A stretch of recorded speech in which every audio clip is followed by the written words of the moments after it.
What is up guys, Wraec here with a new video, and today I want to show you guys the strongest PvP artifact that was ever released to this game in my opinion. And I'm of course talking about Stormstrike spell. The people that already watched the collab I did with Vulcan yesterday on his channel, they already know a little bit about it.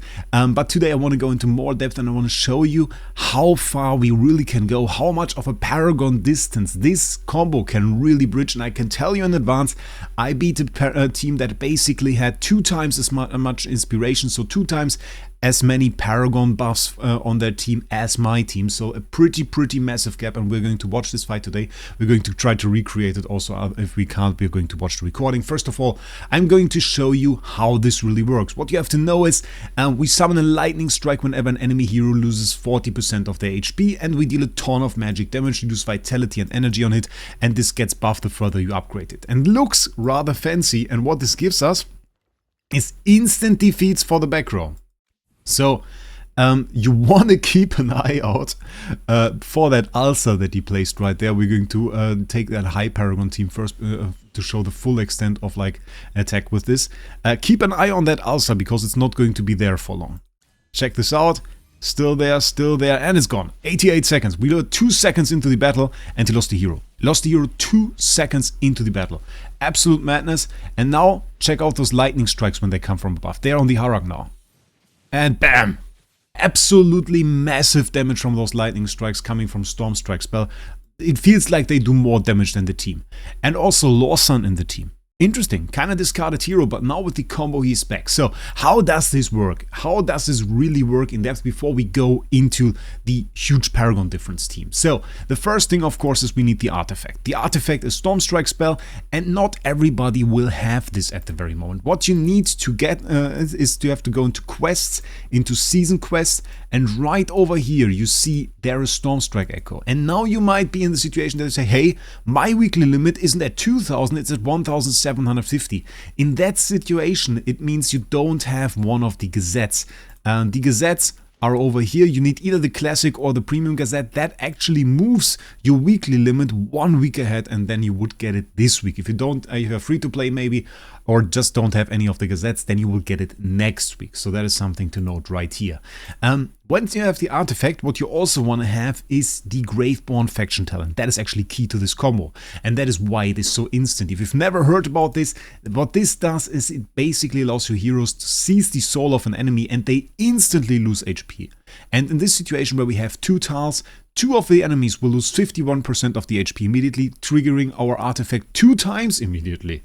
And then we also get the soul explosion right here. If an enemy whose soul was seized is defeated, triggers a soul explosion that deals magic damage to surrounding enemies equal to 200%, 80% of the attack of the prime carrier. So this is already a madness. We get all of the buffs, we get an immediate trigger of our artifact, and that results in this impressive chain. Also, you saw Lawson in there, and I want to go a little bit in depth about this guy, especially about the ability that helps us here.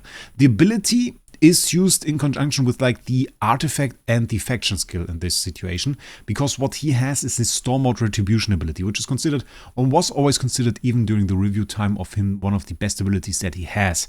What this does, it links the nearest and farthest enemy hero together with a Stormborn chain, and this chain transfers 70% of the damage taken by one of the linked enemies to the other, so they both take damage. And this amplifies the damage the enemy team takes just by having this link in place. So we are able to deal more damage faster just by having Lawson links in place. And this is what we are going to use to defeat Brownie's team right now. I hope so.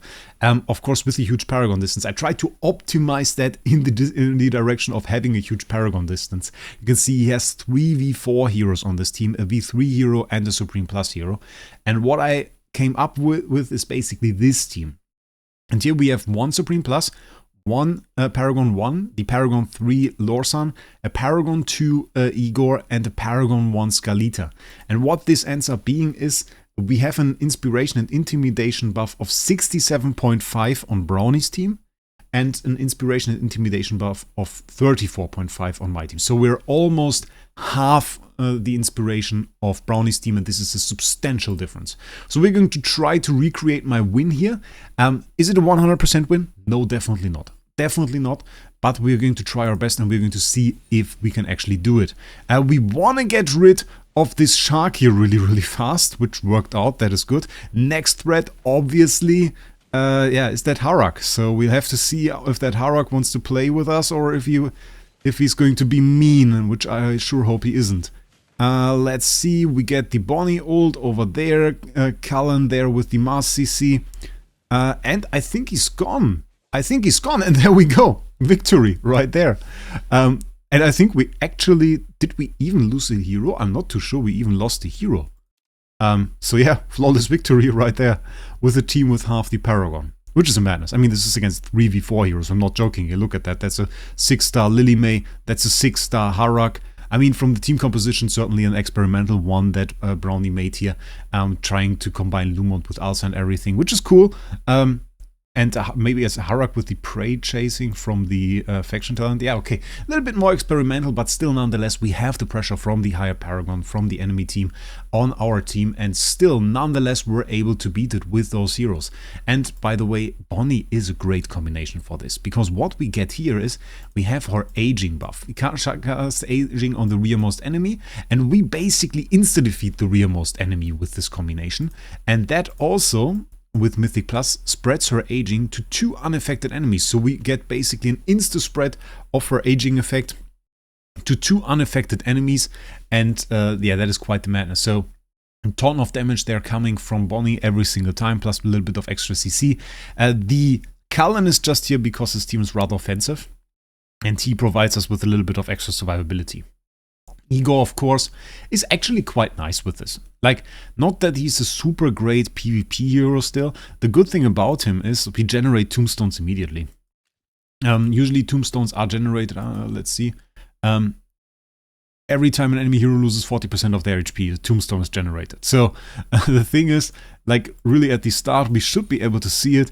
He instantly generates tombstones. Like, we have 1, 2, 3 tombstones over there, and and there another 1, 2, so we get immense survivability on our Igor over there, and this allows him to actually tank quite a lot before he's defeated, and gives us the time to then go ahead, stack up our Bonnie's aging, stack up, get our Lore Sun back up so that we get another attack there. We have a little bit of stun, and that in the end gives us the win here, even though our chances to win against the P4 Wraec and the P4 Lily May with this are kind of slim. But this is a madness, and in my opinion, kind of shows that some heroes just need a little bit of synergy to make a bit of a comeback, because I definitely like Lore Sun in this combination, and I basically just upgraded him to switch him later because I need the Paragon 3 hero to unlock Paragon 4.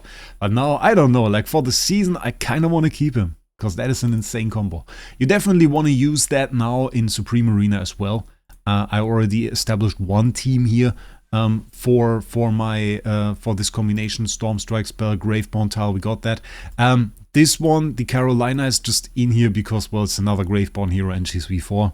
So I thought, well, it would be kind of better than Bonnie, though the question is, Bonnie is the better hero for the team. The thing is, though, I just have mine and Paragon 1, so I would kind of lose a lot of inspiration. I'm not too sure yet if it's worth it to just lose the inspiration, go for Bonnie on this one. The key strategy is in place. We have Lore Sun, we have a little bit of extra support from Lily May, which is insane, and we have Sylvina and Thorin, so I think this is kind of good. But you definitely do want to place one team in Supreme Arena using this combination, because in my opinion that is just as solid at the moment as doing like an Iron comp in the first season of AFK Journey. So definitely want to go ahead with that. The next thing that I want to talk about is kind of interesting, because, well, right now there is no counter to this strategy. There is no counter to this strategy. What you can do, you can be a little bit tanky, yeah. There is not really a counter to prevent me from Stormstrike nuking you. This is not saying that this will last forever, because there is actually a little bit of something at the horizon, and I don't even want to say at the horizon because it's not that far away. And I'm talking about Siren. Actually, Siren is pretty close. We're not going to have to wait too long for his release anymore, according to the release schedule. I hope you can read that. It's the 27th of January. So in 2 days we're going to get Cryonia. 7 days later it's going to be Siren. And Siren, I mean, there are rumors, let's say, about his abilities. And one of his abilities in his Mythic Plus, the +10 ability, It says if Merlin is present on the enemy side, Merlin is silenced for 8 seconds when a battle starts, preventing Merlin from casting any skills. Any skills would have cast when a battle starts are triggered after silence ends, at which point Siren loses 5% of its current HP. If Merlin is absent, Siren permanently increases his attack by 15%. What that means is basically he blocks Merlin from casting his skills, which are of course the artifacts. So in that situation, Stormstrike spell just wouldn't be active for the first 8 seconds of the battle, basically breaking this combination of Graveborn skill doing the damage to trigger Stormstrike. Graveborn would do the damage, Stormstrike wouldn't trigger. So that would likely be the situation here, which means Siren is an upcoming artifact counter right after we get a super meta PvP artifact. That is, of course, only a random occasion that we get such a strong artifact just before we get an artifact counter. And definitely wasn't planned by AFK Journey. We trust in that. But that is the situation that we're in. And I thought I inform you guys about that because I thought it was kind of funny, honestly, because the combination of just getting like the strongest artifact we have basically ever seen in PvP just because we get before we get Siren is kind of funny. Yeah. I hope you enjoyed that. Definitely make sure you check out my collab that I did with Vulcan yesterday on his channel. Definitely a great lad. Very happy that I could jump on his channel and do a collab with him. A little bit talk about Cryonaya, what we think about her. Was definitely a great thing. Until then, I hope you subscribe to the channel and we'll see us in the next one.